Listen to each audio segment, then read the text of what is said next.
Yo, what is up guys, Grim here, and in today's video I'm going to be covering the best teams for free-to-play players at every single point in the story. I'm also going to be giving you guys a few tips on how to play these teams so that you guys can absolutely blitz the campaign with no issues at all. Now, fortunately in Star Rail, the free-to-play units are actually some of the best units in the game, and I'm not even overstating that. Even as a spender, I'm going to be leveling them up myself. They are honestly just that good. Now, we're going to be avoiding any story spoilers in this video, but I will be talking about specific points in which the game where you do acquire certain units. So we're going to be breaking it up here. So you can see here, using this little tier list template here, the first 3 starting units that you get are in D tier. That's not actually D tier, it's just this is the first ones you get. So you get Trailblazer Physical, Dan Heng, and March 7th. This is actually going to be your starting team. When you very first get into the game, these are the units you'll have access to. Then when you get to Summoning, you will get to pull a few pulls, and you will guarantee get Asta on your very first pull. It is that way for everybody, and you'll receive Serval from the pre-reg rewards, which everyone's going to get Servals, which is pretty good. So you have 5 units then to start out, and then after you complete your first simulated universe run, shortly after that you will get Herta. Now, further on in the story, after you get through the Bellabog campaign a bit, you will encounter and acquire Natasha, who will be your first healer. And then after completing the Bellabog campaign, you will get Trailblazer Fire, a variant on physical, and probably the strongest unit as a free-to-play player, and one of the strongest units in the game straight up.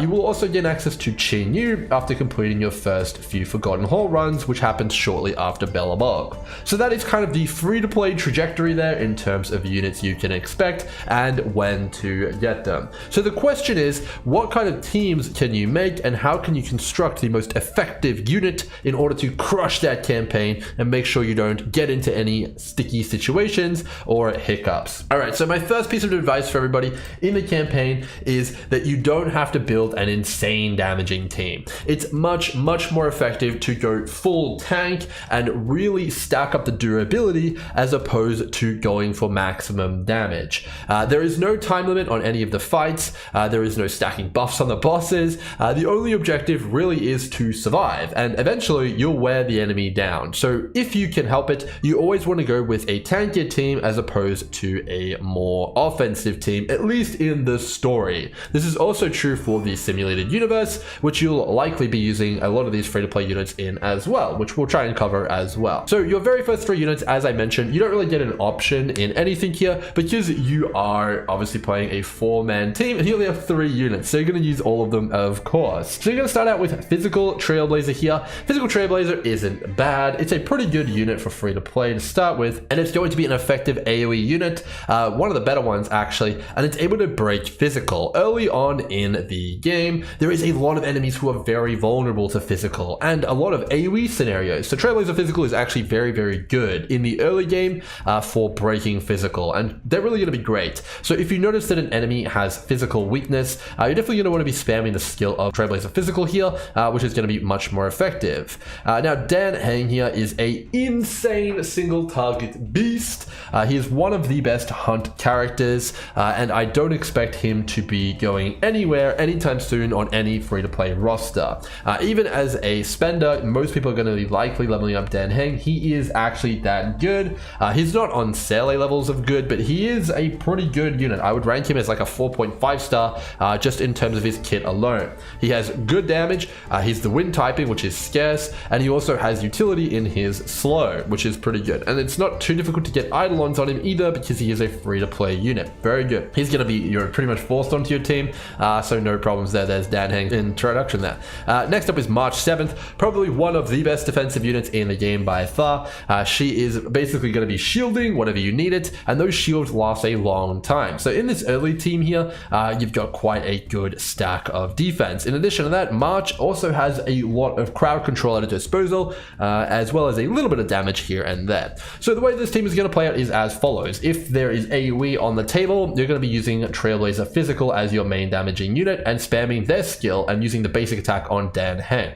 If it's a single target situation though, and there is wind weakness, you're probably going to want to be using Dan Heng. So AoE, single target, not too bad there. Now on March, you're going to want to be maintaining at least one shield at all times on herself, but if you want, you can also place a shield on someone who has been targeted by an enemy. You'll see that as a reticle on them, or you can alternatively just put the shield on someone who's on low life. The shield is honestly truly massive in the early game. It shields for just so much, so overall March is going to be really good early. And if you're really struggling and you need to get really defensive, you can use basic attacks on both of your DPSs and just spam March's shield every single turn to try and grind down the enemy with a war of attrition here. So this is a really good starter team, very good. And in the early game, you'll also have Himiko on your team for free for a little bit.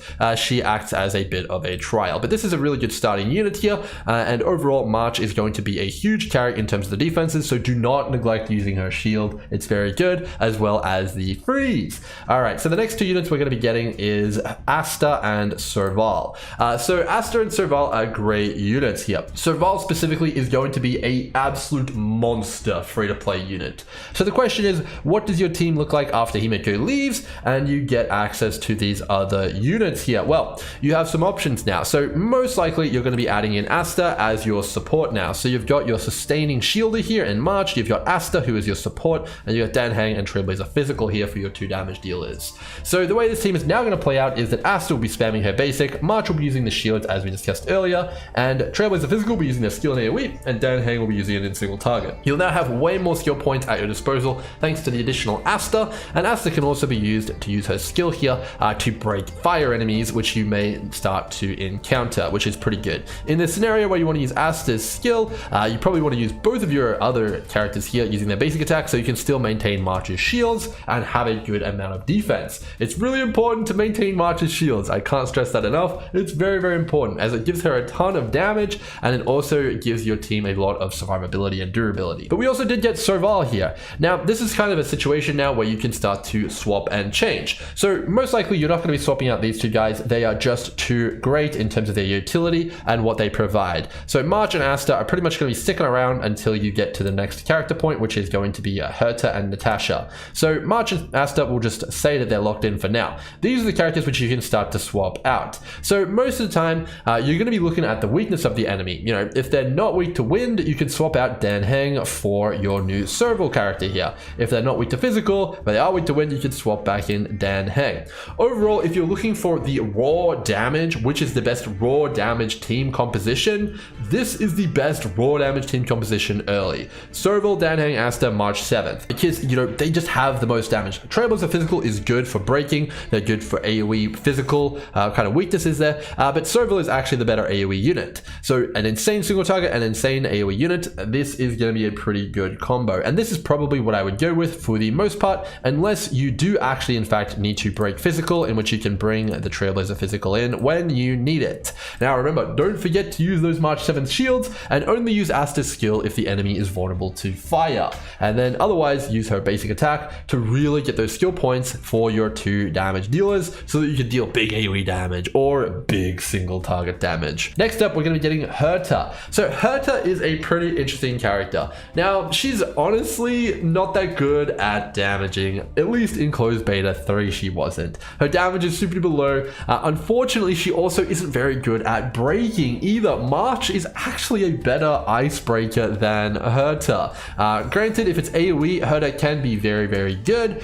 She does have her place, and once you start getting into farming calyxes, if you really want to speed things up by a few minutes, you can level up Herta, but overall, she's not the best free-to-play unit, so even when you do pick her up, I'm personally not going to be leveling her, but if you like Herta, you should level her up. She's pretty cool. You can get those spins, that Kudu-Kudus or time to 12s, it's not too bad there, but you're pretty much going to be sticking with the team we already discussed. March, Asta is locked in, then Serval and Dan Heng, or you can swap in Trailblazer Physical as needed for those physical vulnerabilities. All right, the next character you get is Natasha. Now, Natasha is an incredibly good free-to-play unit. She is phenomenal as she is our first healer, and you are going to want to slot her in immediately as soon as you get her.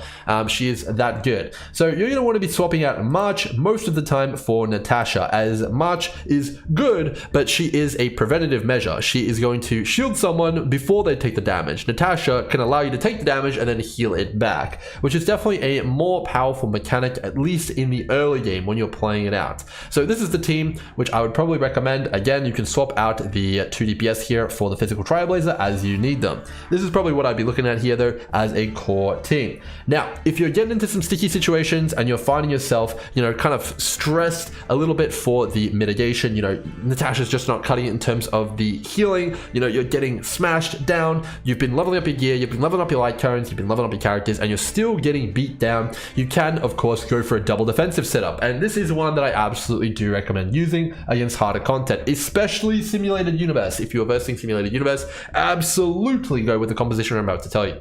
So you can swap out one of your DPS or Asta to bring March back in. Now you have the preventative measure of the shields, and you also now have the heals from Natasha. So not only can you prevent it, but as soon as it does come in and it's more than March can handle, you can heal it straight back. Now, of course, this is at the cost of skill points. Natasha will need skill points to heal, March will need skill points to shield. But again, it's not a race. You can take as long as you need. There is no downside from taking longer in all of these fights. And if you wanted to get super duper defensive and super duper supportive, you can also remove one of your DPS here and add in Asta. Asta will have a supporting role here to give your 2 defensive units here some skill points, which you can use for shields and heals, but she'll also boost the speed of those shields and heals as well, which can get even better here. So if you've got a really tough wind enemy who is just absolutely just taking you to the cleaners, you can go ahead and use this team here. Danheng is eventually going to wear them down. Asta's going to build skill points and give you speed, and then you've got Natasha and March to keep everyone healthy and alive and freeze the enemy, and that's going to go really well for you. And this is a team which I think is especially important for Simulated Universe, specifically Simulated Universe 5. This is probably a team you may want to entertain using for that specific stage. All right, next up we get the all-powerful, the almighty, the king of free-to-play or queen, Trailblazer Fire. All right, so this support is absolutely something else. The unit is just absolutely just way more powerful than I think a lot of people realize. And when you get your hands on them, the very first thing you should do is try and get your Trailblazer Fire's traces as much level up as you can, you know, within reason. You know, get the ones that you actually use, don't level up ones which you don't find useful, and then try and get them some reasonable gear, hopefully defensive focus so they provide more shields. But as soon as you get the Trailblazer Fire, you want to immediately swap them and never swap them back. The Trailblazer Fire is so much better than the Trailblazer Physical. It's not even comparable, and they really do fill a massive void in your team. As soon as you get them, you're going to notice that your survivability goes from, you know, bit touch and go to almost invincible. So when you do get Trailblazer Fire, you will probably want to swap out your Asta and play teams something a little bit like this. This is probably the teams you want to be looking at here.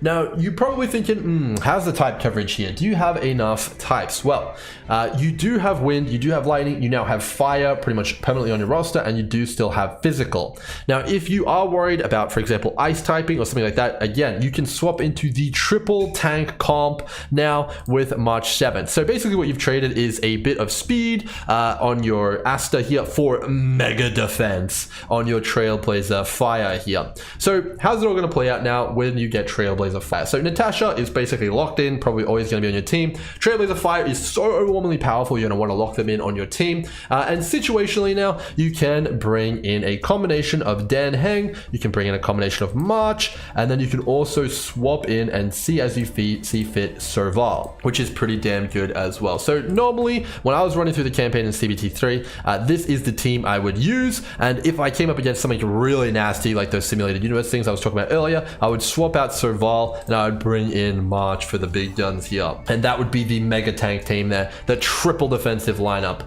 All right, so you do also get another unit here, Qingyu, who is quantum typing. Again, it's just going to give you more coverage. She isn't seen as the best unit based on CBT3, unfortunately, as she is kind of chance-based, but she's not bad. She's just not top tier. If you need quantum weakness and you want to break an enemy for quantum, you can absolutely sub in a Qingyu here, and she'll be decent. She's not an insane unit by any stretch of the imagination, but she's not bad. Teams like this will probably be completely fine. You can also swap out Dan for Serval there. You know, you can do as you see fit there. Definitely pretty good. You can also run a team with Chinyu as the main carry here, and then also March and get that defensive lineup here. All right, so this is probably the main team which you're going to be rocking though, as you progress through World 2 and deeper into the story. So I wanted to talk a little bit about how this team actually ends up playing out. All right, so you've got Natasha here, most likely spamming her basic most of the time, and maybe she'll use a skill point every now and then. That's kind of going to be how it's going to be going, guys. So you can see here probably about 6 basics and 2 skills, 4 skill points generated there. You've got your Trailblazer Fire, who is pretty much going to exclusively be using their basic because their entire kit is just completely enabled by the basic attacks on Trailblazer Fire. So they're going to generate enough skill points for all of your guys here to use their skills. And then on the other hand, you have your 2 damage dealers here. So the question is going to be, who do you want to use your skill on, your skill points on? Because you got a total of 12 here. You could probably go ahead and even use another heal here if you wanted. Who do these skill points want to go on? Well, we can use them on Serval or we can use them on Dan Heng. So if we wanted to use them on Serval, you would alternate between using the skill and the basic on Dan Heng here, and you could go ahead and do that and it would be pretty good. But if you wanted to use it on Serval, well, you know, you can alternate between her. It just depends on who you want to use as your main DPS. If the enemy is weak to lightning or it's an AoE situation, use all of the skills on Serval. If it's a massive single target fight and you really got to get the damage, or it's wind weakness, use them all on Dan Heng. So you can see here that if we do and set it up correctly, we can see that our team is perfectly balanced here if we just set it up like so. So we got our healer generating and healing, our Trailblazer Fire generating. We've got our main damage dealer here, Dan Heng. He's going neutral right now because he's not going to be in an AoE situation here. And then we've got our Serval using all our skills there. So whenever it comes Serval's time, use the skill. Whenever it's Dan Heng's turn, alternate between the basic and the skill. Whenever it's Trailblazer Fire's turn, well, you're going to use that basic, just bam, straight in, and the ultimate when you need it. And then whenever it's Nash's turn, use the basic if you don't need heals. But if you do need heals, top someone up, it's just fine. And this should work incredibly smoothly and very easily. Of course, if you want to add in March, you can absolutely do so. You can play her neutral as well. So the way you would go with that is that you would go basic, shield, and kind of go like that. And it will work just fine. You'll have a mega defensive team and you will be pretty impervious to a lot of damage there. So that's going to be my introduction here, guys, to the team building of the beginners. With all of the beginner units, I can guarantee you, if you use a combination of this team and then subbing in March where you need her, and you level up your light cones and put some reasonable gear on everyone, you will absolutely blast the story, no problems. Just pay attention to the typings and the weaknesses and use the characters who you have at your disposal to do so, and you will have no issues at all. If you guys have got something new or learned something new from this video, make sure to subscribe to the channel. Plenty more Honkai Star Rail content coming, and until next time, hopefully you guys have enjoyed. Cheers.